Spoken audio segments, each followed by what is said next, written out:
Welcome to the 301st episode of the So Video Games podcast, where we talk about any game at all, including new stuff, old stuff, and anything in between. If we are playing it, we'll be talking about it. Today we are recording on September 11th, 2022.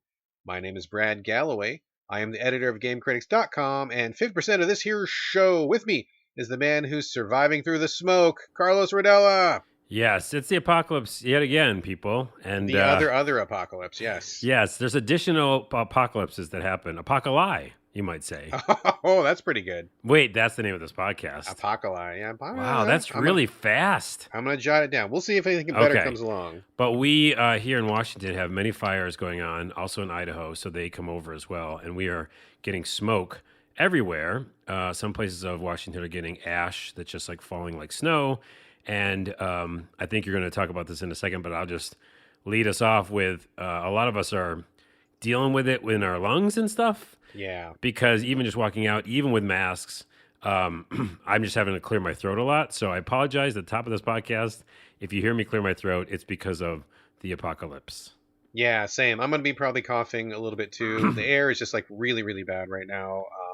I have, I think, 3 air filters running inside my house. I put an extra filter on my air conditioner unit, and we're not going outside at all. I had to go and take care of my chickens, and we were wearing like our N95s outside because the smoke particles are really bad. Yeah. So yeah, excuse us ahead of time in case we cough or snort or choke or whatever. I mean, if I don't answer for a few minutes, I may have passed out, so please come check on me. Oh, yeah. Yeah, but otherwise, apologies in advance. We're doing the best we can given the quasi-apocalyptic circumstances right now. But the show must go on. Yeah. So, all right. We've got a big show, lots of stuff to talk about. And full disclosure, my family is hungry, and we're leaving for lunch as soon as I'm done with the show. So I have a lot of hungry eyeballs on me saying, hurry the fuck up, Dad, please. So we're going to do the best we can, folks. A lot of pre-setup before we start the show. I know, right? Okay, let's just jump into it. Be really mindful of our time. We're going to do housekeeping, folks. Everyone knows Carlos and I share a virtual living space divided down the middle with a strip of duct tape. It is silver. That's right. It's the housekeeping section this week, leading off the show. Carlos, I've got quite a few things. How much do you got on your side of the stuff? I mean, a huge box is Cyberpunk, so that's a massive box, and then that is a big one. A couple other little boxes. Do you want to start this time? How about this? You do your little ones, okay, and then I'll do mine because all of mine are pretty small, and then we're going to end housekeeping with your biggest one. Got it. It's almost like Christmas. It is Christmas. You would do that. Big thing for last, yeah. Totally. Yeah. All right. So my little boxes are that we had 2 presentations, or what do they call them? Showcases nowadays. Yeah. Disney did one and Ubisoft did one. I don't have much to say about either of them because it wasn't really a lot for me to be excited about. But in Disney's, they launched like some Animal Crossing game that's on Game Pass right now. It's like a Disney Animal Cross. Right. I heard about it. I didn't watch the presentations either, but people were talking about it in my feed. Yeah, it's all over the place. I mean, it's, for Game Pass people, it's free, in quotes. So you can check it out. Illusion Island seemed interesting. It's kind of like, what's that game with, oh man, great way to start the podcast. Good start to the podcast. That game with a thing. Anyway, it's like a platformer where like multiple people can play it. That game with a thing is a pretty good title too. I kind of like that. That is good too. It's like a multiplayer platform game. I don't know. It's called Illusion Island. I think we are suffering from low oxygen from all the ash in the air right now. I think we're also, by the way, we didn't mention this too. Neither of us can open our windows. So no, even with my portable air conditioner, it is like stuffy. Yeah, so, it's really. I'm sweating right now. I'm literally sweating. I think there is less oxygen in here, so I believe you. Yes. Maybe I should not be as excited as normally am. We go back to our NPR voices and conserve oxygen. We're going to burn through our air supply too quickly. Okay. If you listen through our podcast, by the way, over the years, you will hear us go through the apocalypse. Oh, yeah. If you think about it. You can chart the downfall of humanity if you follow our episodes. That's another use of it. Okay. Also, they mentioned Midnight Suns, which I know you like. Looking forward. Yeah. So just more on that. Tron Identity. They didn't show anything, just showed the name, so I don't know what that is. But that's from Mike Bithell Studios, is that right? I don't know. They just showed the name. I didn't see. I feel like I saw Mike Bithell talking about this. That sneaky Mike Bithell. I think he's working on that. Oh, okay. And the other thing that was kind of interesting to me, weirdly enough, because I think both of us like card games when they're done right, is they are announced Marvel Snap, which is a card game. Yeah. It's coming out in October. Did they say what platforms? Is it mobile or what is it? Oh, I don't know. I'm guessing everything, but yeah, probably. I don't know. I think we both check it out. Ubisoft Forward mainly mentioned a bunch of Assassin's Creed games.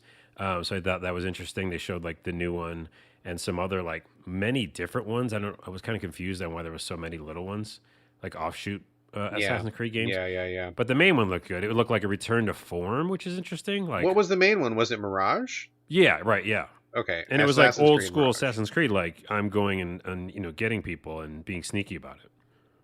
Yeah, we are going to be running a preview. We had one of our writers, Sparky Clarkson, was looking at some of this stuff ahead of time. We got invited to a pre-release event, and he attended that. So we will, by the time that you're hearing this, that preview will probably be up. So if you want more in-depth information, I don't even know what it is myself. I didn't check it out, but Sparky will cover it. He'll have a thing up, and I'll post it. And by the time you're hearing it, you can just click over to GameCritics.com. You can probably read all the info there. There you go.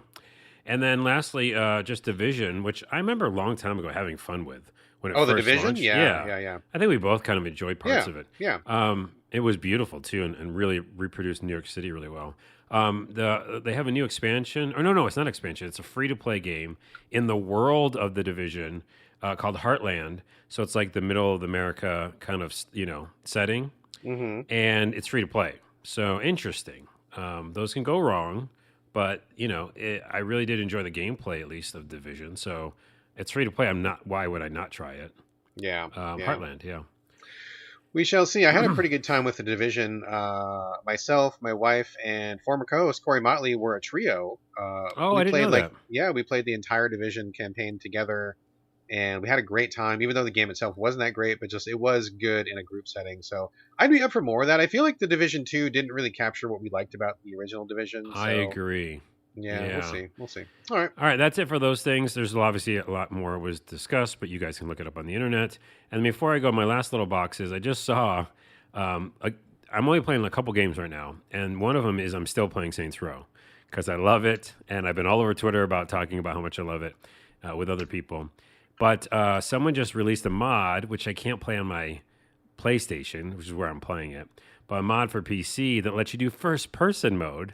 Interesting. And weirdly enough, just like GTA, it does kind of make the game different and make it feel like, more immersive, obviously. Yeah. So I wish I could have that mod for my PlayStation, especially It's after I interesting. finish it. Yeah. You don't really think about how much simple camera perspective can really change the quality of a game, how it plays, how it feels, level of immersion. I mean, I don't know that people really think about it that much, but it's really very key and can really define the entire identity of your game. So that'll be interesting to check that out. Yeah. All right, my little boxes are done. There you go. And let's get to your little boxes. All right, let's see what we got here.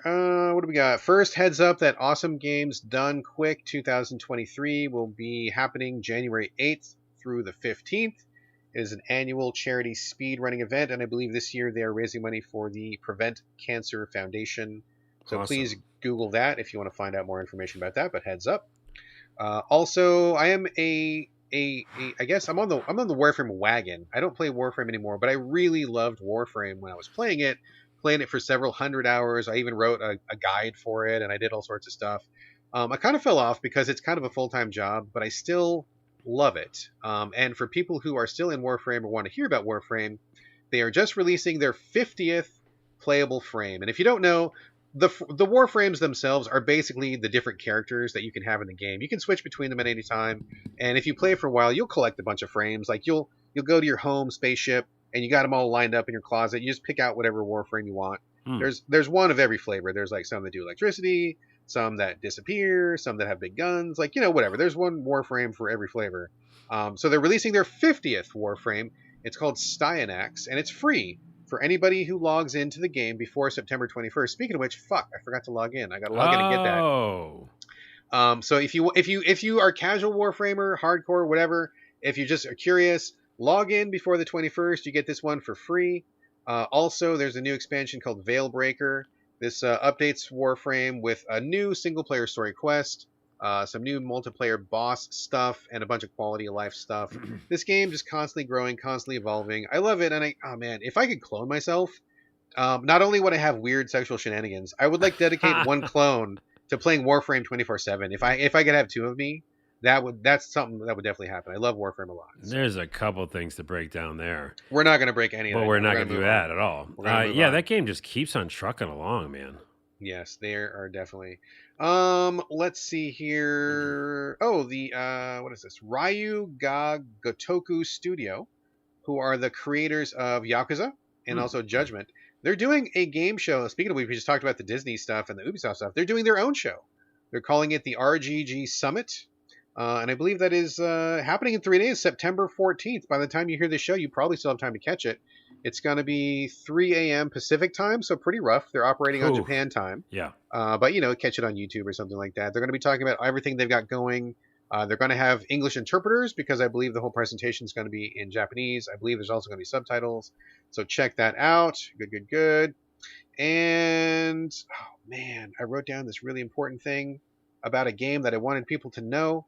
And I forgot to put down what game it was. I wrote down all the info except for the title of the game. It's a very important game that I want people to know about, that I really enjoyed, and I can't remember what it is because I forgot to write down the fucking title. What was it on? Do you remember? Steam? I have no idea. Oh, my goodness. That cool game that I liked is now 20% off, so just heads up on that. If you could just search for, like, that cool game. I'm gonna look for it in a second. Is there a game called that? I bet you there is. No. When you take over with your final box, I'm going to Google it because I feel like I'm dissing this game. Okay. Also... Okay, so this caught me super by surprise. I have not played the new Final Fantasy VII Remake, but you played it, right, Carlos? Oh, yeah. I played it and finished it. Okay, so I haven't played it yet. I'm going to play it at some point. I bought it, I have it. But, at some point, I remember you could not escape that Cloud got into drag for, the honeybee section of the game, right? Yeah. It's pretty famous. If you were anywhere online in the game circle, you heard about Cloud doing this thing. Square Enix is releasing a Play Arts high definition, high posability, high quality figure of Cloud in his drag outfit. Oh, perfect. So if you like that section, if you like Cloud, if you like men in drag, if you like anything, this has got to be a first. I feel like it's got to be some kind of a first where a figure of this kind is being released to the general game audience, at least in America. I don't know about Japan. I can't speak for other territories, but I saw it and I'm like, whoa, is this like a joke? What's going on? Because it seemed I don't know, like maybe this is like a step for Square Enix or something, but heads up, if you liked the honeybee section, I haven't played it yet, so I don't know, but it's a very striking figure. It looks like it's very well done. If that's something that's up your alley, it's available for pre-order at the Square Enix store right now, so heads up. Well, by the way, in Japan, I'm sure those figures exist. And before we leave Final Fantasy VII real quick, I just got to bring this up. I think I brought it up only once. There's a really weird section in that game that I don't know if it was in the first one. I'm guessing it wasn't. Maybe it was, but there's like a happy ending massage parlor. I don't remember that being in the original Final Fantasy VII. Not that I remember. It's been a while, but I don't remember that. Not many people talk about that section, but when it happened, I was like, "What is going on? Why is this here?" Was that when Cloud was still in drag? It was around the same time. He wasn't in drag at that moment. I don't think. No, he wasn't. I don't know. Anyways, anyway. it's really weird. I found the game. Oh, good. Escape Academy. That's what it was. Oh, right. Yeah. If you want to try this, I've heard it's really fun. My son really liked it with his friend. Doing 2-player escape room action. It's on the PlayStation Indie sale. That's what it was. So it's 20% off. If you want to check it out. And also the reason I bring it up is because, I don't know if you remember this, Carlos, but when we talked about it on the show, my son's biggest complaint was that it was forced split screen. Even if your friend was online in another state or whatever, you still had to play in split screen. I bitched about it on the show. I sent an email to the developers and I said, hey, knock it off. This doesn't work for any of us. And they did. They changed it. I don't know if I mentioned it or not, but they have now implemented the ability to turn off the split screen, which I feel like makes the experience 100 times better. Oh, good. I didn't know they did that. That's great. So you can just, play like a normal online game now, which is great. It's on sale for the PlayStation Indies title. Sale is over in another 10 days. So by the time you hear this podcast, you're probably going to be okay to get it on sale. So just heads up that's there. And those are all my boxes. Turning it over to you, Carlos, now for your extra large box, even though it's not Christmas. Well, what is it? What? You know me, I always change things up. I saw one little box at the bottom. Oh, no. What was it? The little box is the thing you mentioned, and we mentioned actually, I think a couple episodes ago. Maybe it was actually last episode. But remember Pickle Run? Yeah, I do. Well, I brought it to Twitter and I was asking people if we should play it. Sure. I think a couple people said yes, of course, but we should not play that. It looks terrible. It does look terrible. That's why I complained about it. But even playing it for a joke, it's not even it's just like that kind of running along game. What's it called? Yeah. Endless Runner. Exactly. So it's Yes. like very not fun. I can find more fun in a regular platformer than like an endless runner. You can find more fun in a sandwich. I can put my more fun in an actual pickle. Yeah, literally. There you go. Literal Yes. pickle is more fun than pickle run. And you know Yes. what? Just saying the word pickle enough makes me want a pickle real bad. I mean, you probably got one in your fridge. I think everybody I does. don't, and I haven't. What? Yeah, and I haven't had a pickle in a while, so I think I'm gonna have to go buy pickles today. Oh my God, jar of pickles Anyways, for Carlos. Anyway, all right, you were moving talking about on. bad games, though. I went Yes. this, I don't know, over every day I go to look for games, and there's like duplicates even. Yeah, it's pickle run, it's donut No, run, no, no, it's no, no, no, burger no, run, it's no, all no, those no, games. no. Actual game twice. Oh, for real? Yes. Like pickle run and pickle run again? Yes, and like fast lanes, fast lanes. It's like the same. Like they can't even work out that there's duplicates in their system. Duplicates. Oh my God! All right, so So I'm just clearly mad about anybody that. with a digital storefront, please get this cleaned up. All Get right. it cleaned up. Duplicates. What are we Oh, in amateur hour? All right, sorry. funny. All right. Anyway, all right. Let's Cyberpunk do big the. box, huge big box, opening it up. So Cyberpunk came out with like an announcement video. I watched the whole thing, of course. And in the announcement video, they showed the DLC that's coming. They talked about the new anime that's coming, which, by the way, as the time of this recording, it's 2 days from now. It was super exciting. They just dropped it. They were like, yeah, it's next week. Yeah, that's pretty cool. I like those short wait times. And the anime was worked on by some of the people who worked on, I can never say it, Evangelion? Oh, Evangelion. Yeah, Yeah. Evangelion, yeah.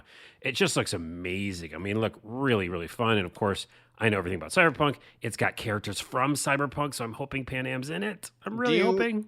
Do you need knowledge of the game to enjoy the show, or Nope. do you know how that is? Just It's kind of like standalone? it's the same way. Like you can play the game by itself, you can watch the anime by itself. If you play them both together, it's just awesome, right? Like if you've known both, then it's you get pieces Gotcha. of both. But here's the other thing: they mentioned that the anime is canon, so some of the stuff that you're going to get in the updates and the DLC will be crossover stuff. So okay. Characters and stuff. And so here's the coolest part of it. This Yes. box is huge. I'll try to go fast, but they released an update at the same time immediately. They did. Yeah, 1.6 or something. And in that update, not only did they do a bunch of fun little things that are just still being discovered, a bunch of new weapons, and me being a melee guy, there's a new melee weapon, so I was like super excited and upgraded the shit out of that. They did things like just around town, different things you might see. Like there's this cop station. Yeah, they call it cop station, police station. Sure. And there's like a naked guy just like running from the cops. Just like a funny little incident that's happening. So Gotcha. Like little more things ambient like that. stuff going on. Yeah. And then of course for me, I'm like hungry for anything. 3 new missions, very Okay. very short, but at least something. And you know me, I'm like I can't die in that game because I'm so strong. Right, you're invincible, basically. So I walked up, and each mission, when it came to the battle section, took me 4.3 seconds. Right. And I had to put a video up of me just going head off, arms off, leg off, cars explode, end of mission. End of mission. All right. And then lastly, there's a little Easter egg where you can get a jacket from the anime. So that's really cool. And then when you pick up the jacket, there's a little brain dance, which is one of those virtual reality things, and it shows you some anime. Oh, that's fun. The actual episodes? Yeah, well, like just part of an episode or part of something, but while you're in the game. So I mean, fucking kudos to these guys. CD Projekt Red, I think knocking it out of the park. And the DLC, without going too far into it, we'll do it next episode. Looks amazing. Like not just like let's give them some DLC. It looks like a really serious like talk about the United States and about capitalism and political stuff. So it just looks really good. I'm so excited. All right, exciting stuff. All right, cool. Anything else for housekeeping? No, that box I'm pushing it away. All right, cool. Let's kick it into high gear as we move on to the main content of the show. I think we're gonna do 0.2 speed now or 0.5 speed. We're no, we can't. No, that are you saying faster or slower? Faster. Is that 2x speed? I'd be 2.5 times speed. Yeah, there we go. We're gonna have to because go. lunch is waiting. Okay, here we go. Let's see. Got a bunch of stuff to talk about as per usual. Carlos, we're gonna start with you with a game called We Are OFK. I don't know a lot about this other than it's some kind of visual novel, and apparently, is OFK like a real band, or it's kind of like a band that was created because of this game, or there's some kind of weird multimedia thing going on. I don't quite get it, but why don't you fill us in on what We Are OFK is all about. Well, this will be quick. Oh, Yeah, no, it is a real band, and that's the whole idea. Is kind of the shtick is that they're going to make a game, and I think that's cool. So there's a lot of cool things about this being an interesting idea, an actual band making a game about the bandmates making a band. right. So Meta, pretty meta, right? yeah. Yeah, exactly. The art style is really cool. I really do like the visual representation and presentation. So that's cool. A lot of different characters, a lot of different, well, like I said earlier, representation of different types of characters and people. Okay. So I like the style. I like the presentation. You're doing a lot of texting with your friends. You're not playing one person, you're playing a lot of people. So it's that kind of like you can never really be invested. It's just more like you're watching a thing. Like the story unfolds from different perspectives, you mean, with the Yeah. different characters? Yeah. And you kind of focus on a couple people, but in general, it's like learning about these people making this band. There's some mini games, rhythm stuff like that. I didn't get too far because I did nope out, as you say. There's two things that are weird. One, it's that thing that we said before with visual novels or anything that's like this kind of game. If the um, if the subject matter is like 20-year-olds, Yeah. it's tough for you and I, who are not that, Yeah. to sometimes get into that because we just get taken out of like, oh, I'm not struggling about what I want to do in my life or whatever, like how I can make my next, make my first band ever or something. Kind of the coming of age, finding yourself, this, your first kiss, that kind of stuff. It's like, Yeah. it's cool if that's where you're at, but man, I left that behind a long time ago. I'm looking for different kinds of stories these days. Well, yeah. And also it's um, like your identity and also like, again, for young people, this would be better probably. And like your insecurities and stuff like that, and I'm like, oh, I don't care what people think. So anyways, Yeah. that's the main reason I noped out. I didn't find this in the game, but someone said there's a pretty distasteful joke later on too Oh, really? about the Holocaust, and I was like, what What? where did that pop up in this game? Yikes. So I Okay. can't really talk to that, but I've seen people bitching about it. I think this is a weird game. I think I give it points for being interesting and the fact that it's a band making a game about them, and I like that, and I like the art style. I just don't care for the content. Well, question. Apart from the type of content like the coming of age or identity, self confidence stuff, I heard people say that it's really passive, even for a visual novel. Like, are you just spending most of your time just advancing text and like every once in a while you get a choice? I mean, I heard both that it's very passive and also that people felt like the choices didn't really have any kind of significant effect that they noticed. Yeah, Did no, that I turn out to mean, be I true? feel like almost I could tell that from the promotional materials before they even released this game. It looked like the band was going to make a game that was not really a game, but more just a storytelling of them becoming a band. So that's kind of what this is. I mean, Okay, so it's kind of tough. predetermined a little bit then. Yeah, and also it's not like a band that we all know and like some people know, but like it's not like a huge massive band that we are all like, "Oh, to play as Radiohead." Right, I would have a right. whole bunch of things going into that already. But Sure. so, I don't know. It's a meh for me. Okay. But I really did like the art style and I like the concept, but that's about it. Yeah, okay, cool. Well, I dig visual novels, but I didn't hear a lot about this one, and you talking about it now, I'm like, okay, maybe I'll keep an eye out for it, but I'm pretty fucking particular about my visual novels, and I don't know that this one is really selling me on it. So, all right. Anyway, let's move on to the next game here, Circus Electrique. Oh, yes. Yeah, this just came out very recent. I want to say like a week ago. And it is a very interesting one. Would you do me a favor real quick and look up who makes this? Because I feel like Oh, it's important to yes. say who makes it. I'm Yeah. sorry. I meant to do that and I forgot. And this My was the game apologies, that folks. I was going to pick up before you got it. And then I said, And do not you get said this. don't do it, and but I like the art style, so go ahead. Yeah, the art style is awesome. So basically, this is a very, very faithful Darkest Dungeon like. Now, everybody knows I love me some Darkest Dungeon, probably one of my favorite games of all time. Um, so it's already kind of in my basket, and I think this is a pretty good one. But I'll get into the details in a second. Overall, you're getting into a steampunk kind of like early England, early American flavor, like P.T. Barnum era kind of circus.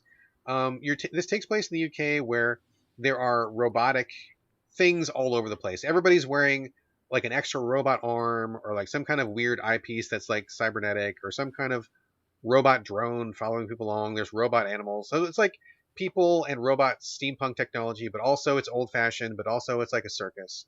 I think the mashup is really cool. I really like the vibe of it. I think it's a blend of a lot of interesting elements, and I feel like it all kind of goes together really well. You may not think the ingredients jive, but they really do. So I do like the aesthetic. I like the style a lot. You're kind of investigating what's going on. Basically, all the robots, as you would expect, go haywire, and people want to know what's up, and so you're kind of figuring out what's going on. You play a reporter. Your uncle runs a circus, and he lends you his performers to go with you to protect you as you investigate the story.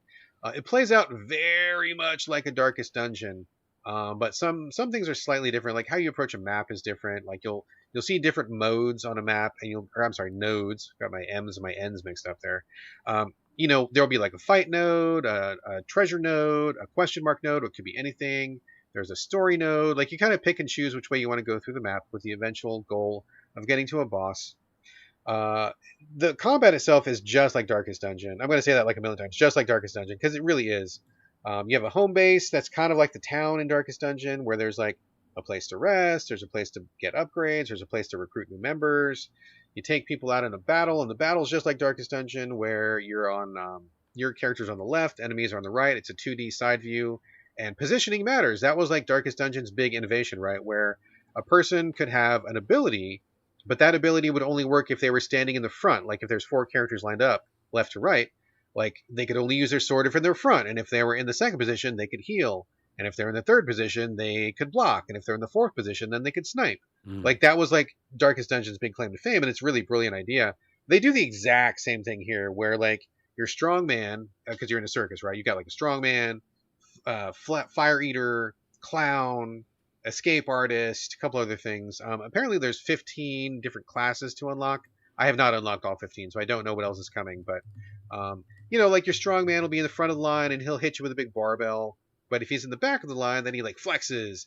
And if he's like in the way back of the line, then he does like a ground pound or something. So like basically the exact same system as Darkest Dungeon, which works well.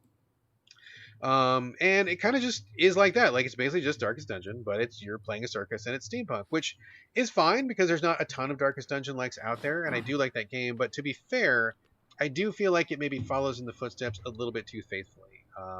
It's very complicated, and in fact, I feel like it's overcomplicated. I feel like there's a lot of moving pieces to this one. I can't get into like all the nuts and bolts, but basically, some of you recruit people. Not everybody has the same powers, and so you've got to look at what powers they have. Not everybody has little personalities, and so you got to watch out because some people will not get along with others. You also have to, at the same time you're doing a battle, you have to also put on a circus performance, which means you take half of your team and you put them in the circus. You take your other half and you go to a battle. And so you've got to juggle like, oh, this guy's tired, he should probably go in the circus, or this guy's getting along better with this other person, I should put him in the battle and take this other person out and put them in the circus, going back and forth. There's stuff to make. I mean, honestly, it feels like there's like maybe a little bit too much going on. I wouldn't mind a little less complexity in this one. And I don't mean to be unkind, but I feel like a lot of this complexity is just because Darkest Dungeon was really complex. So I feel like some of this stuff could be cut out, and I feel like the game would be a little bit better for it. I have a question about at least the only thing that seemed really interesting to me, besides the style, is that some people were saying that the moveset was kind of cool because they are such different kind of characters. Yeah. Is that kind of cool? But I mean, it's just like, I mean, again, broken record, but it's just like Darkest Dungeon, where like, everybody has a certain set of moves.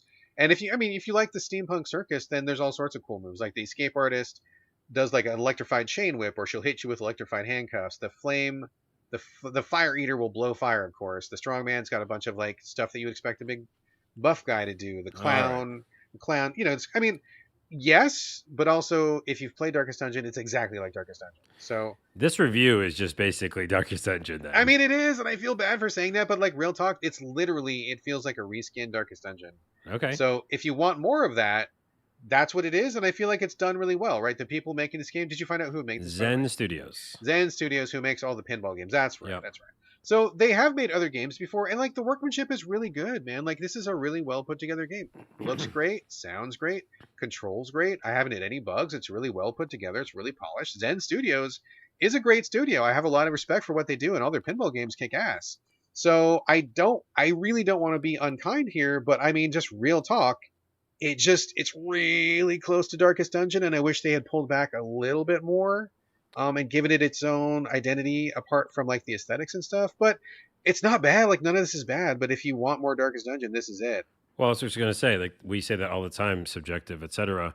Yeah. Yeah, how you might like a game. If you want more Darkest Dungeon, and there isn't a game, a new Darkest Dungeon, then and you And like this is it. steampunk, this is it. You know. Yeah, I mean, so just keep that in mind. Like, that's what it is. If you want that, it does it really, really well. And I mean, I honestly don't have a lot of criticism other than it's just a little bit too familiar. But keep in mind, I am like Darkest Dungeon, one of my favorite games. I probably played it for like maybe 300 hours. I did literally every single thing in Darkest Dungeon, got all the achievements, did every challenge possible, beat every boss. I rinsed it from front to back, right? So like I know Darkest Dungeon inside out. Mm-hmm. So for me, I'm like, it is what it is, and I kind of want something that's not that close to it. But All right. if you're not as well versed, then check it out. But I think it's well made, really good put together. Maybe check it out. Maybe check it out. Circus Electrique. Okay. Let's see. Let's talk about Jack Move for a minute. I don't know anything about this other than it's a really cool, looking like pixely kind of hand drawn game. I saw the trailer, very attractive looking, and I was very curious. So I'm glad that you're putting some time into it. Tell us a little bit about Jack Move, Carlos. Yeah, I saw the trailer on one of those showcases, and then I remember probably on this show in real time, I was like, I wish I could play that game. And you're like, I sent you a code. Yeah, that's right. You And I wanted was to play like, it, and I'm like, oh, you yeah. already got it. It's literally in your box, bro. That was a cool evening because I was excited to play it. I think that what's really exciting about the anime or the trailer is that there's anime kind of style, animation preview. So, and I have played the game for a while now and I haven't seen any animation. So that's always weird to me when they do that.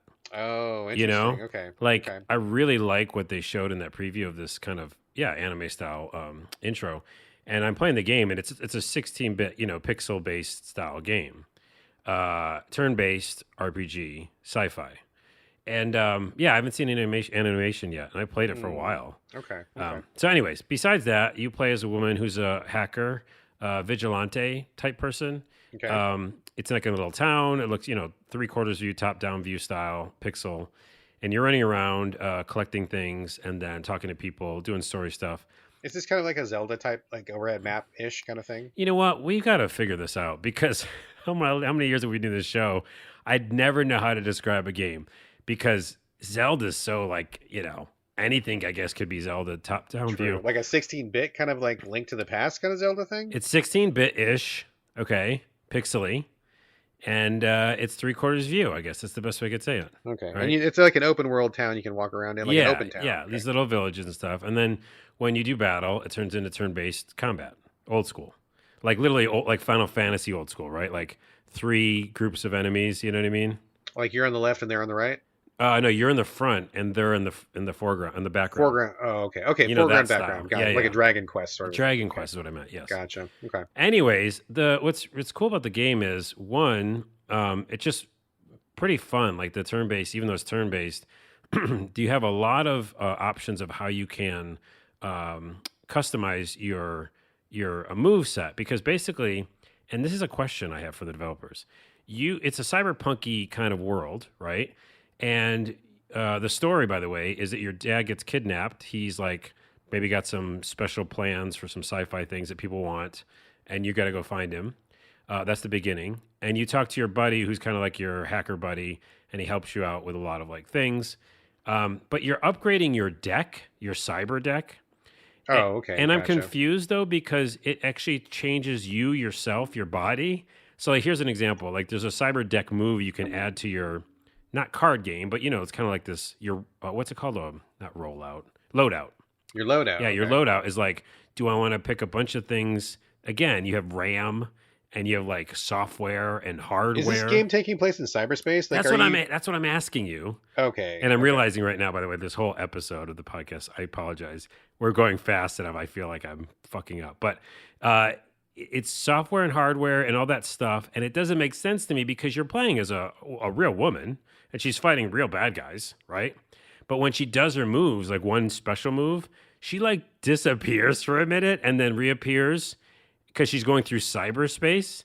Okay, so yeah, this sounds like maybe you're like in the Matrix or something. But it never says that. Like the whole game really is about you being in this world. And you're like, oh, hi, Mrs. Blah, blah, you're out today. I can see you. I saw a cat. And you're running around this whole world.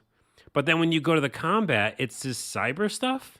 Hmm. So I'm confused by what is happening. Okay. All right. But that being said, it doesn't matter because it's fun. And like I said, you adjust your rollout. So why this game is more fun than another turn-based game is because there is this kind of like, how do I want to approach the situation? Here's a good example. I've upgraded and added this like piece of whatever software that does like a punchback as soon as I get hit. Like that just happens no matter what. Like an automatic damage? Automatic dealt back? Yeah, Okay. dealt back. And so even something simple like that early game can make the whole, change the tide of the battle. And then again, there's like really cool moves set. So that's why I like it mechanic wise. But why I really, really like it is because the story kind of gets dark and real pretty quickly. Oh, okay. All right. One of your friends like loses a partner, and like you have to go over and like bring him a bottle of alcohol to like say, hey, let's break bread and chill out for a minute and talk about it. So it's like it gets real pretty quick. And then I'm sure it's going to do that again. So I always like games that do that where like you enjoy the combat, it's a fun game, but they're still going to be able to throw those kind of fun, deeper story things in there. Cool. So that's my fast review, but I do think that it's really fun. I'm still playing it, and that's it. It sounds cool. So, I mean, it seems like, do you feel like it would be like well suited to the Switch or something? I like the look of this game. I watched the trailer. It looks very appealing and I want to check it out, but it seemed to me kind of like the type of experience that I might want to just have on the go. I mean, you think the Switch would be okay for this? And in terms of the gameplay progression, like, are you doing a lot of like deck building, or do you feel like it's more of like a straight up RPG? It's not a straight up RPG. It's like an action-y game that has the old school combat of an RPG in it, okay? Because it's Okay. really about the story. And I think the most time I'm doing, by the way, there is random battles. And you even have like software that you can install. Again, I don't know where you're installing this. That like limits the those battles. You know what I mean? Okay. So you can kind of like self-control. You can self-control, but then they're like, you shouldn't do that too much because then you won't level up. Gotcha. But so you're doing that a lot. Like I feel like I'm around the world a lot, and then I'm doing the combat because I need to. But it's not like an RPG where I'm customizing a tons of things. Okay. You're customizing the loadout, and that's the most fun and the most kind of thing. But to your other point, yeah, it's perfect for the Switch. I like even this on a big screen because I really do like the look of it. But yeah, I think it's really fun. It's not blowing me out of the water. I'm kind of confused by two things. The only cons are I want more animation because I saw that in the beginning. And two, I don't understand the concept of what I'm doing. I'm sure the developer is going to just tweet us immediately. I know. But like, I just don't like it does. If it was all just a simulation, it would make my mind feel better. I would just know. But it's like I'm doing cyberpunk stuff and I'm hacking my body. So I'm hacking. I mean, my maybe body. the whole thing. Maybe that's part of what you're going to find out. Maybe like you'll come to find out this whole thing you've been in the Matrix the entire time. Oh, it was Who always knows, a right? dream, and you were It could there, have been. and It you could were have been. there. Okay, so it's a positive thumbs up for me, by the way, and I'm playing it. And I'm going to beat it. Good. Well, that sounds excellent. All right, cool. That sounds like a win. I'm kind of. Oh man, I got so much shit to play right now, but that sounds like something I really want to. I'm gonna put this down my list. I'm gonna prioritize. This one. Really? Oh, I'm interested. Yeah. Okay. Yeah, I want to check this one out. This sounds cool. All right, cool. Let me talk for a minute, really quickly about something that I don't want to play anymore. Which Well, this will be pretty quick then. this will be a quick one. Kaichu, Kaichu, Oh. Kaichu, the Kaiju dating simulation. Yep. This is it just hit the Xbox, which is where I'm playing it. Got sent a code from the developer. Thank you for sending that along. It looks really cute. I play a lot of dating sims. I think that's a fun genre. I love seeing the differences that people come up with and how the different formulas play out. And the art style for this is really cute. The basic premise is that you play Kaichu, who is the main character. They are a gender indeterminate Godzilla-like, who's kind of pink, not scary at all. Like, I mean, you're a giant lizard, but you got hearts all over. When you blow your nuclear breath, it's like in the shape of heart clouds, and you're just, very cuddly and cute and adorable. But you don't know. You're just kind of in the middle. I don't know. There's no gender assigned to this. And in fact, this game is pretty good about keeping gender kind of out of it, even though it's a dating sim. Probably easier to do when you're dealing with giant monsters. Basically, you start the game, and I will say it starts off pretty rough because I wasn't exactly sure what I was in for and how this is working. But basically, you start as Kaichu, you look at the map, and you see little monsters all over the map of the world. And there's real world also locations. Space Needle, there's Mount Rushmore, there is Taj Mahal, there's the Easter Island Moai heads, there's the red square with all the onion domes in Russia, whatever that thing's called. So there's real world locations, and you see these little monsters all over the place, and then you pick one. You walk over to that monster, and you click on it, and then you like immediately start like dating, which to me felt very abrupt and weird, and not like there was enough lead into it. There's also a couple of news anchors, which will talk because you're a monster, you don't talk, but the news anchors kind of do like this voiceover or kind of like talk over when you're doing your stuff. So here's what happens. I know this. I'm just babbling right now, but here's what happens. You start as Kaichu. You look at the map. There was a lava lady, which seemed to me generally female. Walked over to her, clicked on it. Her name was like Tefra the lava lady. Her bottom half is a literal volcano. Her top half is like human-shaped lava, and she's got like smoke for hair or something. So pretty cool looking.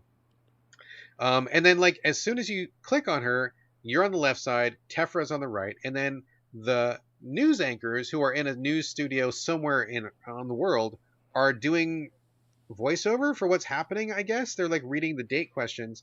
It didn't really hang together for me because I'm like, well, if I'm on a date with this monster, how are they reading my mind? Like, why are they reading you know what I mean? Like, the concept just didn't quite gel for me because they're speaking for you, but they're not there and they're not connected to you. It's just like news anchors reading these questions.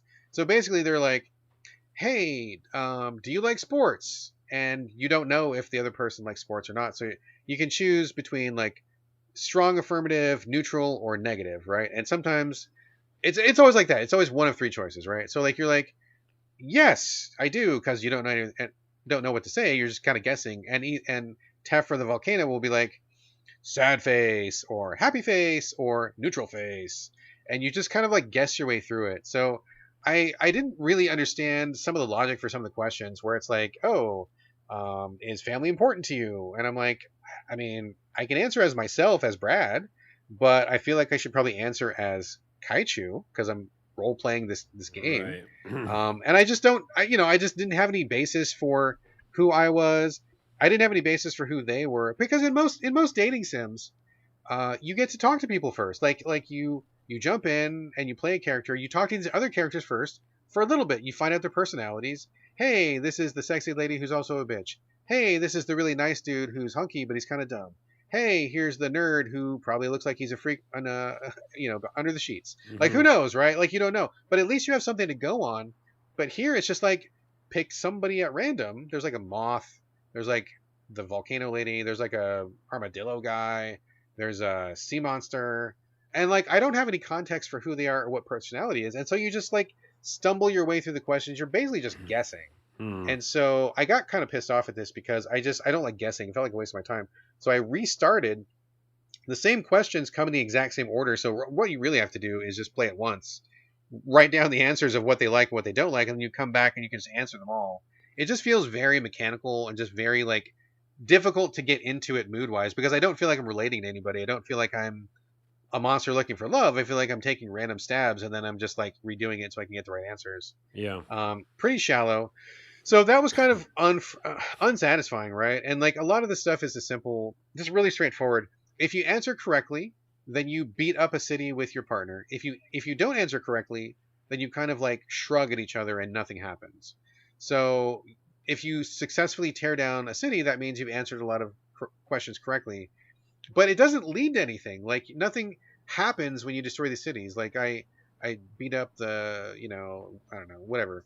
It's a bunch of cities like Space Needle and some other, Pentagon or something. And like, it doesn't feel like it leads anywhere. You're just filling up a meter. And I didn't feel like I got to know my partner any better. I didn't feel like anything changed. So I feel like I'm just answering questions just to answer them for the sake of answering them. At one point, when you get to like level 2, after you have one successful round, this general shows up and he's like, blah, blah, blah, I'm military general and I don't like giant monsters and I'm going to attack you guys. And I'm like, oh, okay, cool. So maybe like we're going to do some, combat or maybe tanks are going to show up. Nope, nothing happens. Like the general talks, but literally nothing changes. Like there's no combat. The army doesn't show up. There's no missiles or anything. Weird. I thought for sure something was going to happen, but nothing happened. So I just keep playing, just keep playing. Eventually, you get to a boss. I don't know why the boss was there. He's just like some other robotic dude or something. You answer a bunch of questions, and this was very frustrating. This is what made me bounce off the game. I answered some questions, and at some point, you get to a point where every single answer is wrong, no matter what. So I restarted like multiple times, and I chose different answers each time to find out what the right answer was, and they were all wrong. So that was really frustrating. I don't know if that was part of the quote unquote campaign. Like, are you not going to find true love until you've gone on several dates? But that's not how dating simulators work. That's just not what you do. And I get that maybe they're trying something new. Maybe they want to have a new spin on the formula. But this was extremely unsatisfying to go on a date where it felt like you were doomed to fail no matter what. And I didn't know that going into it. And I wasn't really sure what the game wanted from me. And up until this point, the gameplay was really unsatisfying. So like really this game is kind of a fail on every single level. Like I don't have anything good to say about it other than I think the concept of being a dating kaiju is kind of cool, but this felt like the beta for a game that wasn't done, or maybe this was someone's game jam game that they bashed out in a couple days, and it just not enough here, not deep enough, not rich enough, not complex enough. It just did not work for me. It sounds like instead of a dating simulator, it's like Ask Monsters questions. The game. Yeah. And also it's very frustrating because I saw the artwork I liked, and then also I like you said, I like that concept. Like we don't have another monster dating simulator, so that'd be really interesting if you add a little more romance or something, some connection to the people. Like, hey, I'm Godzilla, I'm going with other Godzilla, or I'm going with like the Mothra, and we're gonna go do something, and then we're gonna go on an actual date or something, or we're gonna like learn about each other as monsters. Exactly. Like, give me an opportunity to get to know my monsters. Know my monsters. That's a good name. I mean, seriously, right? Like, I'm picking somebody at random, answering questions at random. There's no real chance to get to know anybody, and that's really what a dating sim is all about, right? Like, you role play somebody, you talk to these different people, you choose somebody who seems appealing to you, and then you kind of just play it out. And like, I can't remember ever playing a dating sim where I was doomed to fail from the start. That does not feel good, because I'm guessing a lot of people. I don't know very many people who meet somebody and then get married their first time out. So I think we probably have a lot of that rejection, failure, heartbreak in real life. We don't need that in our dating sim. Don't do me from the start. That's not what I come here for. So yeah, I wanted to like this so much, and I just feel like it did not get there on any level, which is really unfortunate. So yeah, man, I wish I had something better to say, but I just don't. Okay. Let's see. And on a high note? No, maybe? Question mark? Yeah. Well, you have what? One more game, Carlos? I have a game that we're both talking about. We're both going to talk about, and then I have one more game after that. So yes, I feel like we will end on a high note here. Okay. So you're going to talk about another one then. Yeah, I got one more that kind of snuck in. All right, but I'm going to turn it over to you to talk about Steelrising. This was the game that we hinted at last week that we couldn't talk about. It was under embargo. Embargo is now dropped. This is from Spiders, the French studio, which I think you and I are both a fan of, for sure. We know. Yeah, I didn't want to speak for you, but I guess I will speak for you. I know we're both fans of Spiders. And this is kind of a departure for them. It is less an RPG and more of kind of like a Souls-like almost in a lot of ways. It's set in the French Revolution, and you are an android. Spoiler, kind of digging this game, Carlos. I'm very excited to hear you talk about it. So why don't you lead off and tell us about Steelrising? And we're both playing it on PC, right? I'm on Xbox. Oh, you're on Xbox. Okay. Yeah. So I'm playing it on PC. So there's a couple, asterisks here because of my my playability with the graphics might be different. Because my computer, by the way, just before we get into it, is pretty good. Like it can handle a lot. Okay. But for some reason, this game was giving it issues, which I think I know the answer to. So that's a foreshadow. Steelrising is, like we mentioned last episode, very much about you playing a robot in the time of the French Revolution, but also the style is like Life of P. If you've been watching the trailers for that game, it's got very much the same DNA, where it's robotics, robots fighting other robots, and dark, almost, what's it called, Bloodborne aesthetic. Yeah, pretty Bloodborne-y, yeah. Actually very Bloodborne-y, especially in the combat, because it's very like about attacking first and, quick dodges, which is interesting because me and dodges and dodge rolls, I love them if they're done right. And Greedfall, the game that I heart and played every single Spider's part, last game. Yes, and played the DLC, talked about in the show as well. That dodge roll was amazing. I loved it. And this one, you know, they opted out of reusing anything really from Greedfall. It's all kind of a new style, and this style, it's fun because there is a lot of, you know, quick dodging, but it's just hard for me because I know what that studio can do when it comes to RPG combat. Yeah. And Yeah. this is not an RPG. Like, this is a Souls like, we'll call it that. Yeah. That's Yeah. what it That's is, fair. first and foremost. And again, it's in the French Revolution, but in an alternative world version, which is like where a bunch of robots have taken over, and now you play as Eris, I believe is her name, and you are a female robot, what used to be a dancing robot, and now it's Yes. converted into a battle robot. And you can customize her a little bit, but she basically goes out to fight the bad robots and basically take over, the whole situation that's going on. So that's the basic setup of the game. Very cool, by the way. When I first started, it was like, didn't see any of this coming, French Revolution. Yeah. And I didn't know the setting, so that was kind of cool. And then you go out, yeah, as the woman robot to fight other robots. And the gameplay happens in the Souls-like way where you fight a bunch of robots, you get, in quotes, experience. What's it called in this game? It's not called experience. I It's called know. something else. It's It's like like the blue stuff. Animus Whatever. or something, I think. Animus. I Is think that it's right? Animus. Yeah. Yeah, maybe. And you collect that similar to like other things in Souls like game where you can later on use that to upgrade yourself. But if you get hit and killed, you have to go back and pick it up. Now, and that's generally it, right? That's the main That's hook it. of it. Yeah, just Soulsborne. You know what it And is. by the way, we'll talk about this again in a less fast episode, but this you're getting the gist of it. And so, what I loved about it, though, in the beginning, I was like, okay, this is difficult but fair. I'm used to Souls like now more because of Elden Ring. So I felt comparable because the dodge is very good. It's not like what I love in an RPG, but it's good because it does allow you to basically get away from anything. I don't know if that's how you felt, but I felt like it was almost not OP, but it definitely lets you get away from anything. And then the big thing is you have stamina. And so there's this little mini game. If you run out of stamina, you can hit the Y button quickly enough and time it right, and you get your stamina back. If you run out of stamina, it feels bad because you just know you're going to get hit a bunch of times. Yeah. So what I immediately did, because they have an assist mode, I said, hey, spiders, I like you. I like Greedfall and RPGs that are not Souls-likes. So I'm going to turn this into an RPG. So basically, I turned everything on, and I am here to report that it's better that way. For me Yeah. personally, again, if you just love Souls and like almost dying a lot, and being it's being a pain to go back and find your stuff, I don't know who enjoys that. Even with Elden Ring, I never did.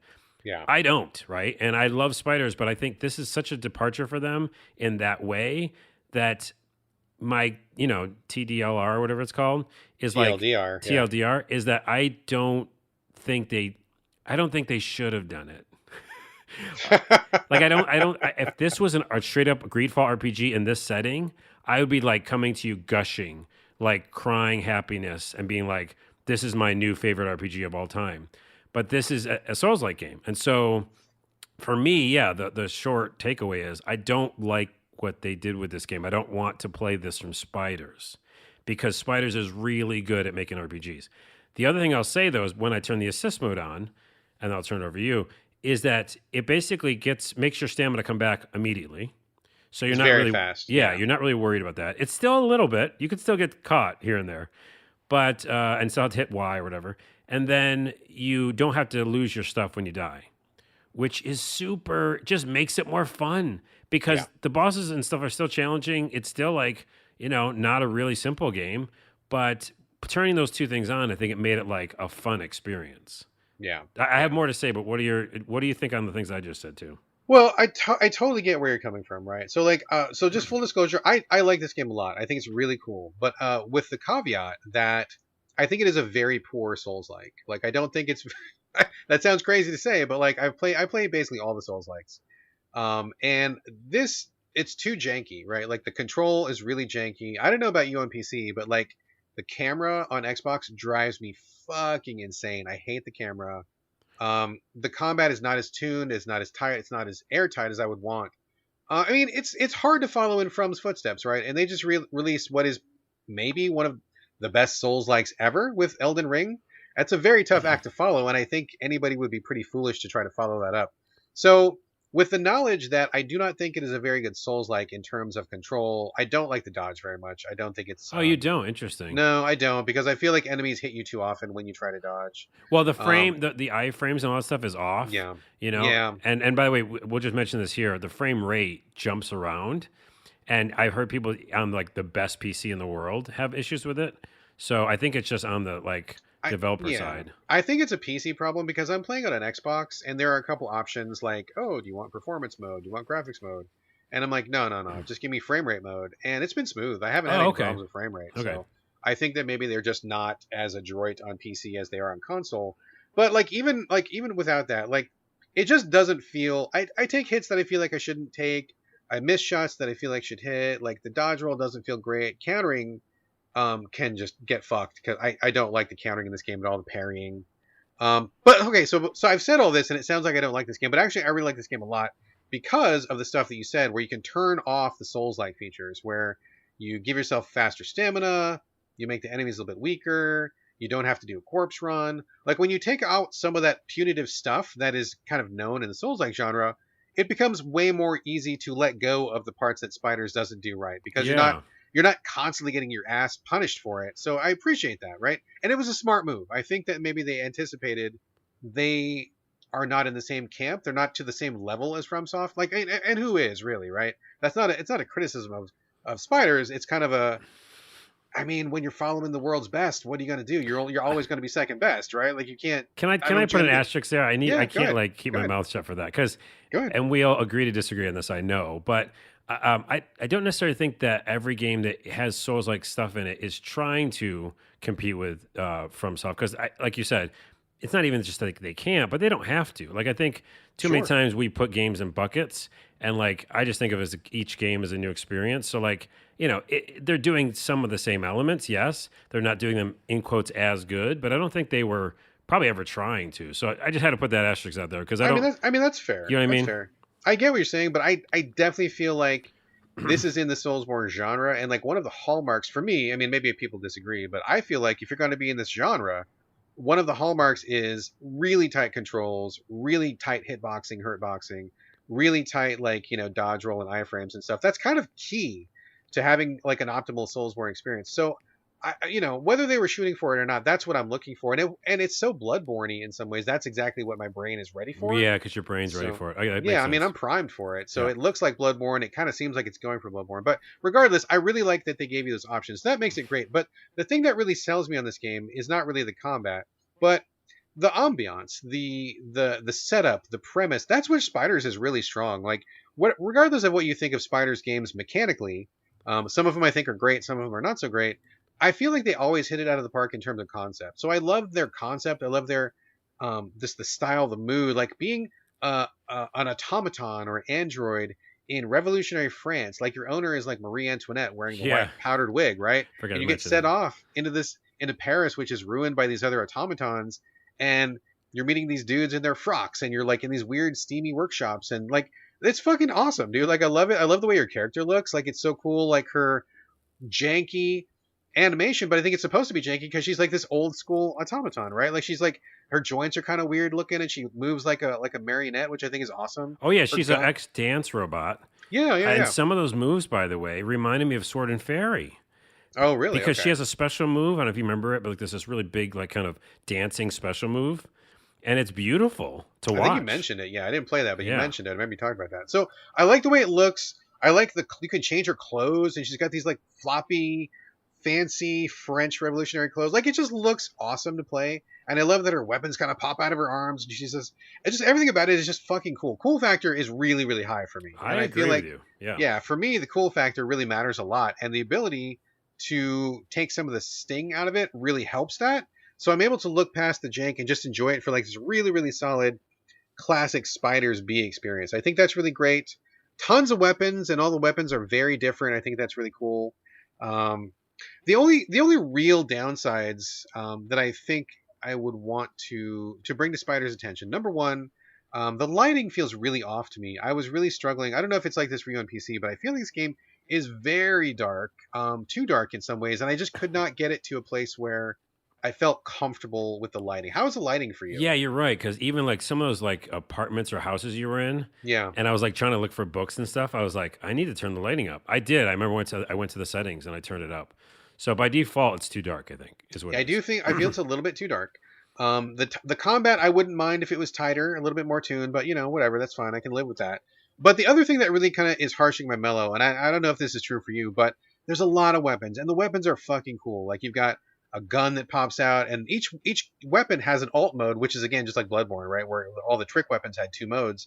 So like you've got a gun, but the gun becomes a shield, or you've got a hammer, and the hammer becomes a different kind of shield, or you've got a fan, and the fan does like something else. Like everything, you've got a halberd that also shoots a bullet.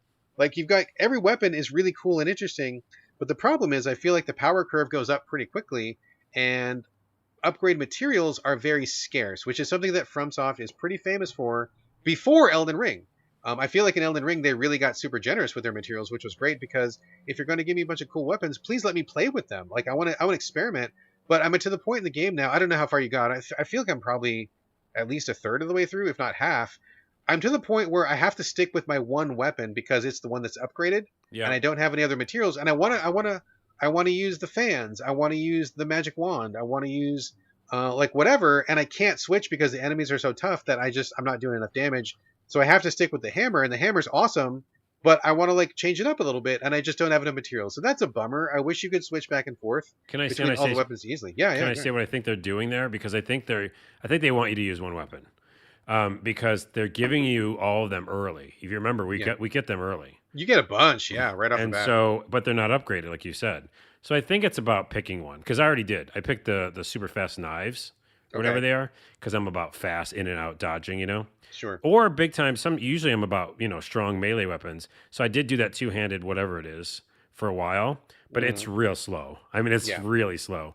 So I got out of there. I did the two swords. I think that that's what they planned. I think that they want you to upgrade one. I know, but what's the benefit of that? Well, Why no, give you 15 weapons when you can only really use one? just to pick one, basically. It's almost like remember in Monster Hunter when they give you all of them in the beginning of the trial area. Sure. It's like that. That's how I felt this game to be. Because literally in the first stage, yeah, I think, pretty much the first stage or whatever, you get all the weapons. Like it's really quickly. So I think that they want you to try them all out, and then that's what I did. By the way, I'm gonna have to. Okay. I'm gonna have to call spiders out, man, because I feel like that's a real bad idea. And this to me says old school FromSoft, because FromSoft is famous for giving you a jillion weapons, and you have to pick one, and you can't switch because you don't have enough materials. It's Oh. a shit experience. Well, again, And but, Blood. What? I'm just right. saying it's shit for you, but it's that's exactly what I wanted because I hate games where I have like too many weapons. It really gives me anxiety. We're gonna. I mean, we're gonna have to agree to disagree because Yeah. I want to switch back and forth. I feel like being able to switch weapons keeps it really fresh. Like when I get tired of using the hammer, I want to use the fans, and when I get tired of using the fans, I want to use the daggers, and I want like I want to switch around just to keep it fresh. And I feel like this is where they were following in FromSoft formula, just because FromSoft did it. Because I don't think it's ever a good idea to give people a million weapons and then force them to choose one because it just negates the existence of all. I mean, you might as well just give me one weapon from the start and leave it at that, which I think is a bad idea also. But like, it's really frustrating because I want to move and experiment and try things out, and you just can't because the enemies are too strong. Interesting though, we've never brought this up on the show until this moment. It's crazy we haven't. But in any game like this, I 100% find one weapon and never change it because it makes me again feel like anxious because I want to have one thing and upgrade the shit out of it. So it's like sword plus 28 or something. Sure. And like the minute if I pick like the rapier or like some chain ball thing and it's like, not leveled up and I'm not good at it. I don't know. That's interesting. We're totally different styles that way. You like switching up weapons. As long as it's strong enough, just to keep it, like when I played Monster Hunter, for example, I made like the great sword, but I also did like the bowgun, and I also did some of like the lance, just to keep, just to keep it fresh, and you can upgrade those no problem. Like you can upgrade as much as you want if you want to, but I just feel like it's a shame because especially in a game like this where the combat isn't as tuned as some other games, it would be pretty cool to be able to change. I mean, I've probably got like 12 weapons in my inventory right now, and I'm only using the hammer because I don't have materials for anything else, which is like, it just feels like a waste. And I really wish that, if you want to keep one, great, but as much as I enjoy the hammer, I don't really want to do the same 3 hammer moves for the entire course of the game. I really would like to do something else, Yeah, I get just for that. I variety. get But that. And anyway, then they should just do more materials in general and also yeah, I feel like I don't have enough animus or whatever it is all the time because yeah, every time I go to those little chairs where you can upgrade yourself, I just feel like I can do one thing yeah, and then yeah. I'm like, "Oh, I went through a whole fucking level." So I agree with you there. I also agree with you really quickly on the aesthetic. I think the all the little books in the buildings and the feel and just like they did in Greedfall, the environments they pull Oh yeah, off. it's great. It's It's great. so good. The setting is so interesting. It's for alternate reality. I just love all of it. So I will finish it probably because I'm pretty far. I think I'm halfway. And I just get frustrated because I know that if this game were more like Greedfall, I would just be so much all over it. And I'm not going to fault them for trying something new because you want to try something new. Sure, And sure. I don't think they failed, but I think all the points you said are valid. And the fact that like it's if you're going to be real close to Bloodborne, pick the best things from it, but also I don't know. Yeah, you probably have to get the combat a Yeah, little bit better. it I think it just was an actiony game.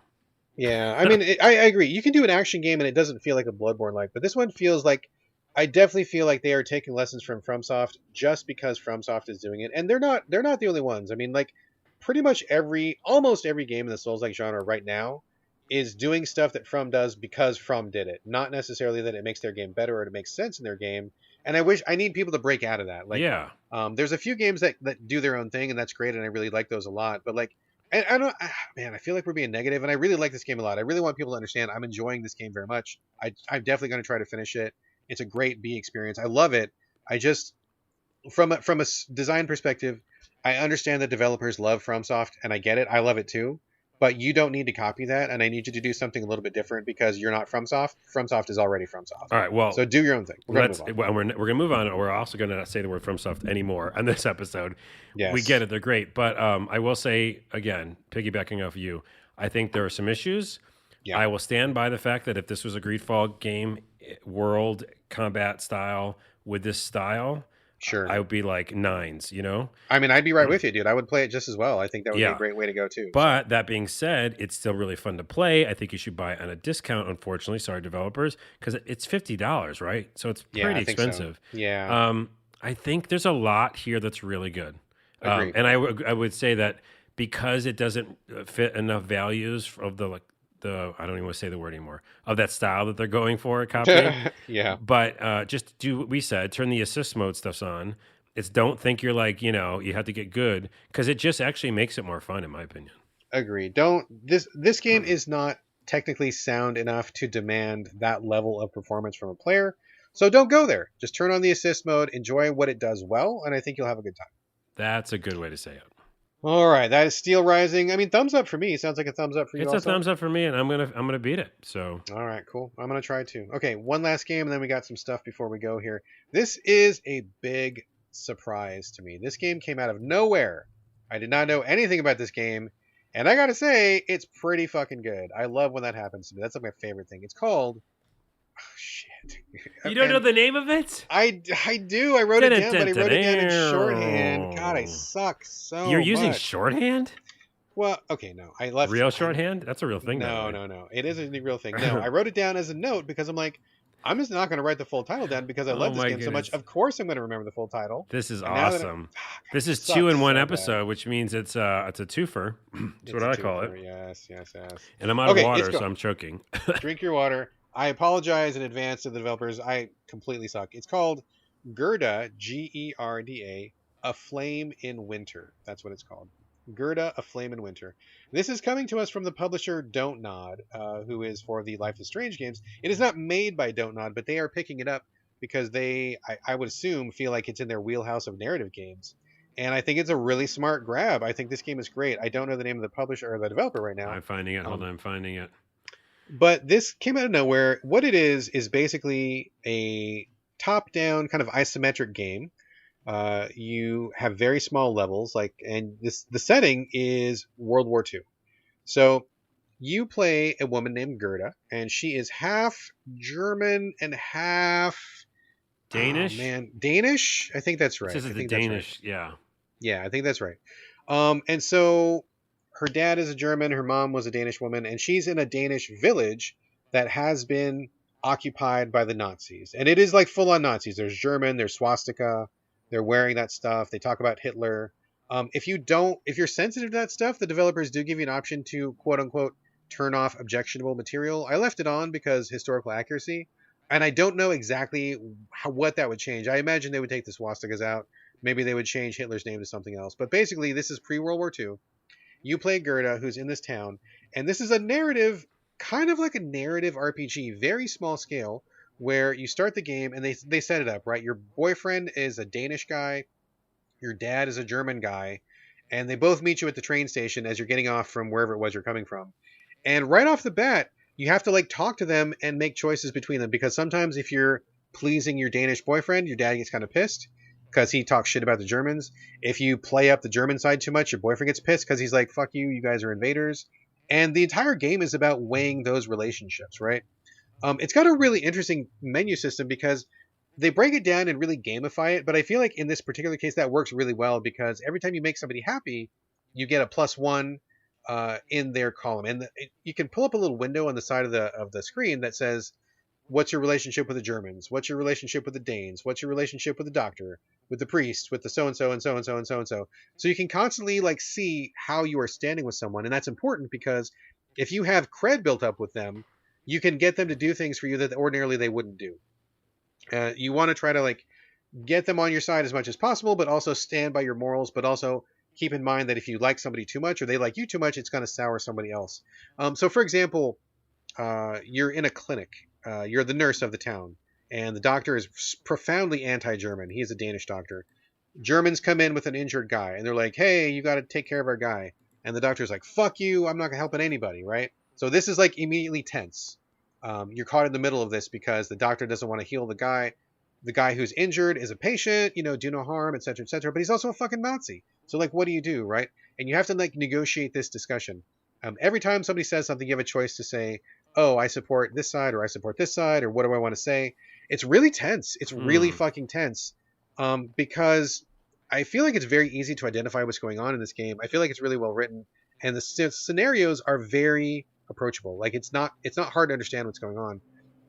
Another good example is there's a little German, a little German boy who's in like the junior Nazi program or whatever it's called. There's like a whole name for it. It was a real thing.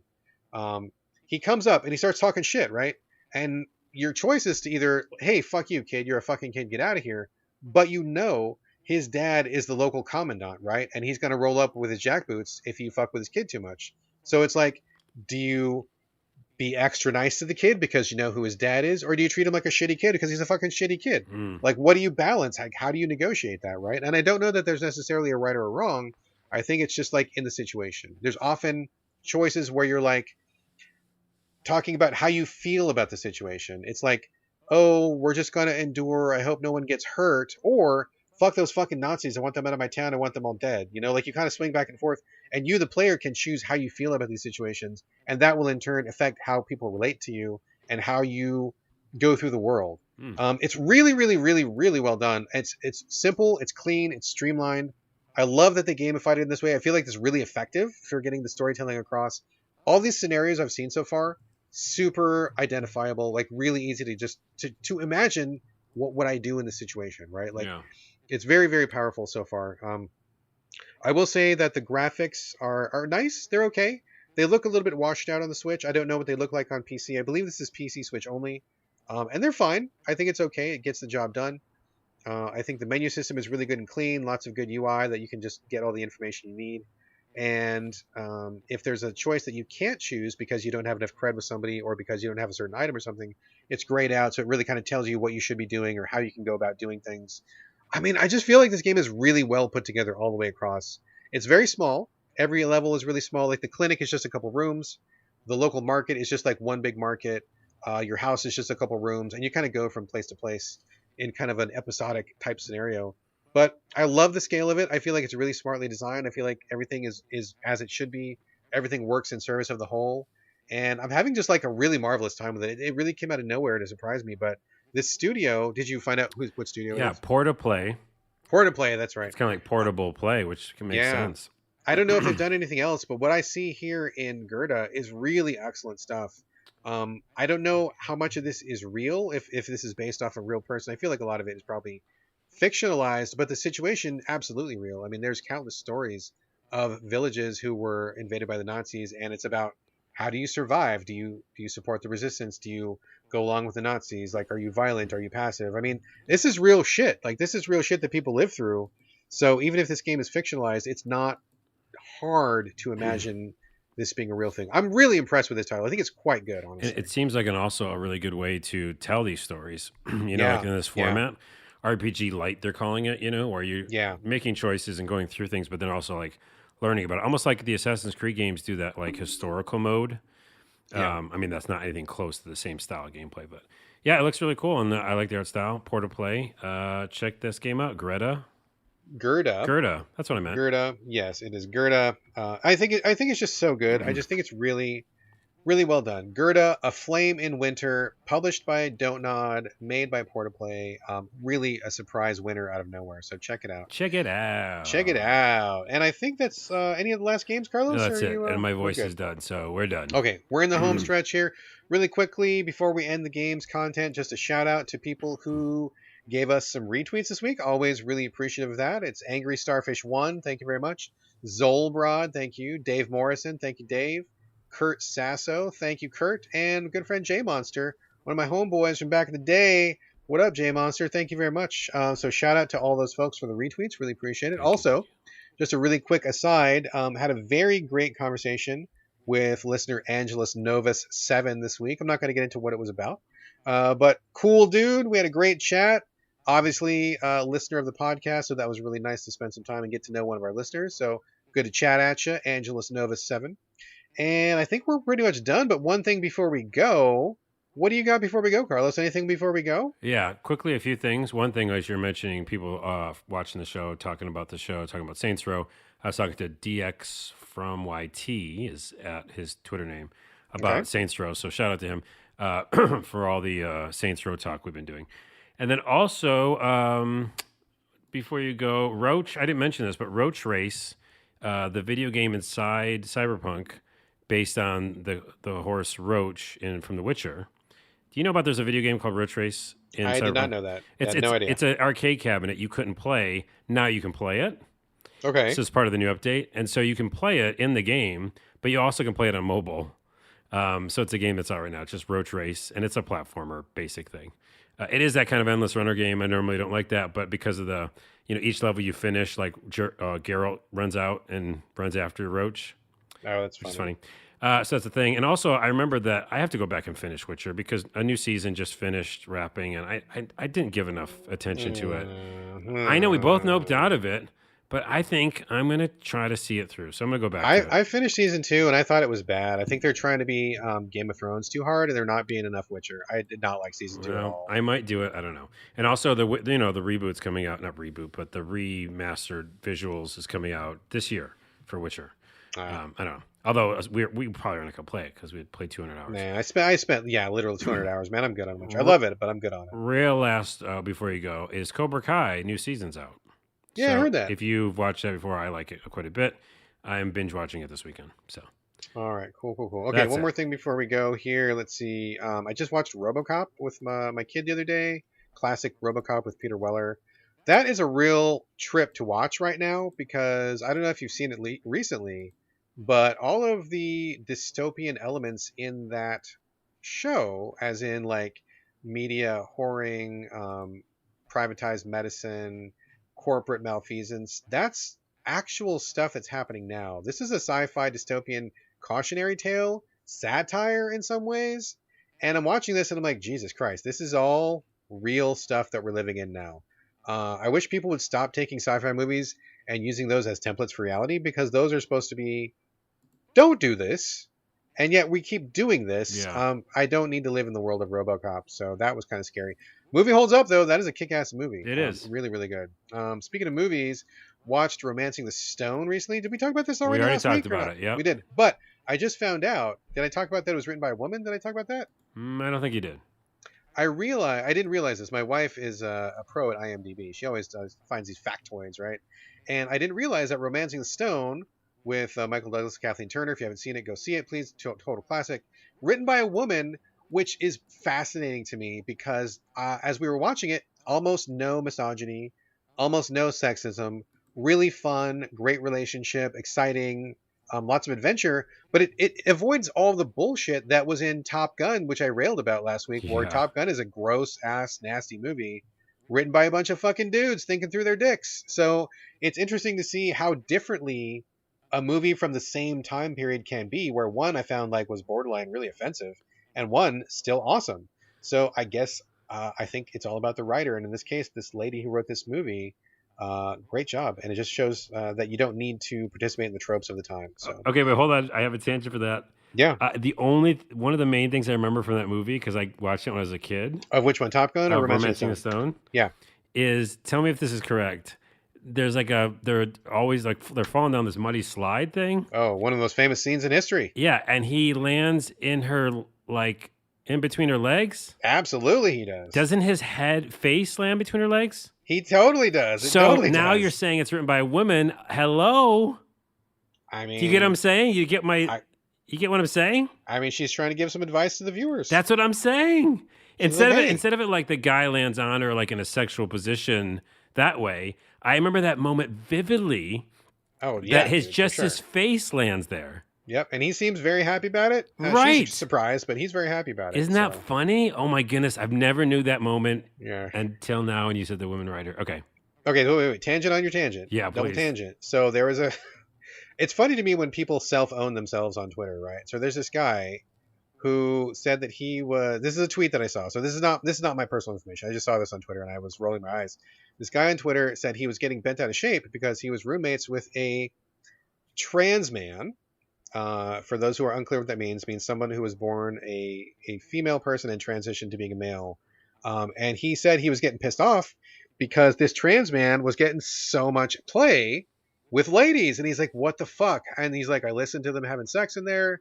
They go at it for like an hours. And it's like the women come back and they can't get enough. He's like, what the fuck? Why don't they just want some natural dick? What do they, what's that person got? And I'm like, you don't even realize how hard you just self-owned yourself, right? Because this is super tangent. I could talk about this for a million years, but like, if you're going to talk about having great physical relations with a partner, you got to be mindful of that partner's needs. You got to be mindful of like what it does for them. And this traditional like American male thinking of the dick is everything, the dick is all I got to do. I mean, not always true. Sometimes people, a dick can be great in the right circumstance, but it's not the end all be all. It's not a magic wand that a woman touches it with her finger and she just bursts into like a pile of orgasms. Like you got to like, not only do you need to know how to use your dick, but also you need to have like plan B and plan C if that does not do it for your partner, right? Yeah. And so this really illustrates where this trans man obviously understands that, right? They probably know how to please a woman in many different ways. The women are lining up at this person's door because they want a piece of that.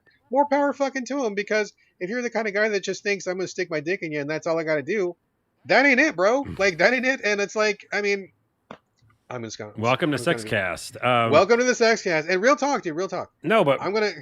What's your real talk? I was gonna say, look, I've been married for 17 years, and I'm gonna tell you, I have never left my wife without an orgasm. Not once in 17 now years it's has made she left official on the unsatisfied. podcast. There you go, Fucking people. official. You know what? Whatever it takes to get the job done, I do that because I'm a good partner. Yes. And I'm a good husband. No, right? I mean, to your point, it's not about it's about understanding each other and what you want from each Yes. other and how Yes. Things Exactly. make each other feel mentally and physically. Like Exactly. it's a combination. Yes. So Yes. it literally is. It's less about all the things that were taught to people in movies and more about the actual. Yeah, I mean, it's all mental anyhow in the beginning, right? Like that's how you get everything going. Yes. So yes, that's a huge tangent we're not going to go on. And circling back, it just goes to show, Romancing the Stone, she's saying something right there. I think that's a pretty obvious statement. It's good advice. I can't Top believe Gun. that's what that was. Yeah. Do not follow the Top Gun advice. That's bullshit advice. But yeah, you were exactly right. That is a classic fucking scene. So It's good. in my head, and like I think I saw it when I was younger too. So it's like interesting. Oh, dude. That's the kind of thing that burns into your memory like forever. Yeah.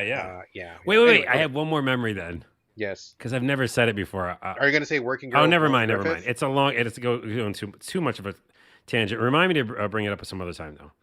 Okay. It's a Working tangent Girl- about high school. Okay. Well, no, you can bring it up now. No, Fuck, I'm fuck too it. tired and it's hot in here, and I need to turn the air conditioning All on. right, asterisk. Put in pin for later. Okay. But I will say, along the same lines as Romancing the Stone, Working Girl, which had Sigourney Weaver and Melanie Griffith. I'm not going to say why, but along similar lines. That was another movie that got really burned into my memory. Also, I believe, And God Created Woman, with had Frank Langella and oh my god, Rebecca De Mornay. Oh my god, Oh yeah, boy, Rebecca De we're getting into Mornay. real deep shit here. We're, Wait, we're wait. showing my psyche. Hold on real quick though, because now we're just doing movie talk. But 9 to 5 had Oh some yeah, oh kinky yeah, stuff in it, it did. and it It was like certainly out of did. nowhere. I was like, "What is this doing?" Okay. Anyways, Anyway, somebody go Google those movies and you'll see the connecting thread there, and then send me an email or something. All right. Also, I got to talk really quickly about. Oh, they're not going to be happy about this. They're following what we just talked about. A new uh-oh. a new Lego like Oh, project. jeez, that is a Yes, bad transition.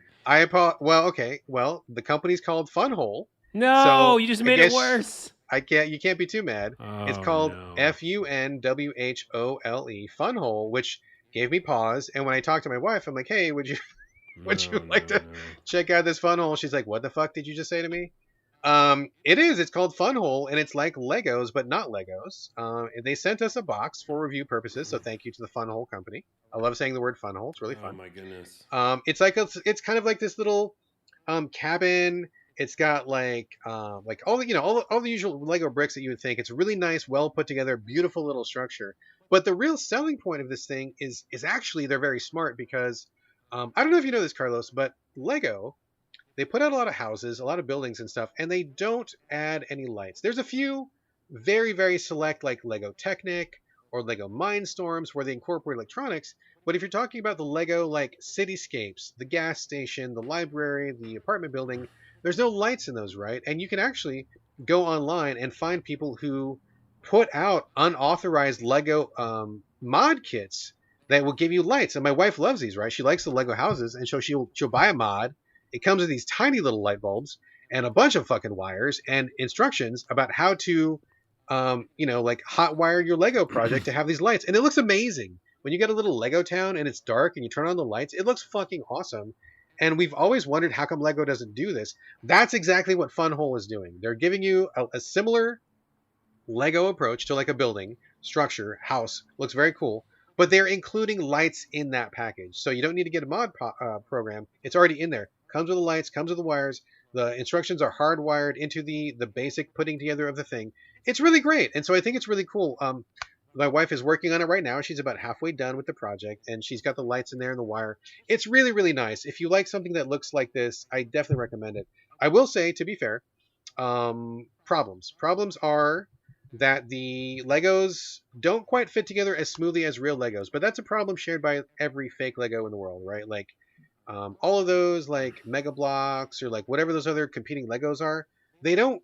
I don't know what Lego's secret sauce is, right? Because it looks like on the surface they're the same, but whatever that secret sauce is, no Lego holds together as well as actual Lego. So that's true here. They hold together just fine, but just you got to like get ready for a little bit of jank. I will say also that the colors are a little bit muddled. For example, like she's opening up the instruction book, the brown and the green in the book are pretty similar, and so she's not sure which brick is supposed to be which. The brown and the green in the bricks are also too similar, so it's a little bit confusing. Those are really the only downsides, but overall, it's a really nice package. It's really cute. It looks very fun. If you like the Lego houses, cityscapes, but you want to have the lights in there and don't want to hassle with like a third-party application or third-party products, this is it. Like they did Lego one better, which is great. So Lego, no, I'm sorry. It Not is not Lego. it is not Lego Funhole. No, it is Funhole. The project. It's really cool. Check it out. Look it up. I will probably update this once she's done, and maybe I'll even post some pictures on the website or something. We'll see. But Funhole, check it out. Funwhole. It's pretty cool. Check it out. Check it I got out. two more things. Anything Do else you? for Oh you, my Carlos? goodness, I'm I do. falling down. One thing I want to give a shout out to She-Hulk this week.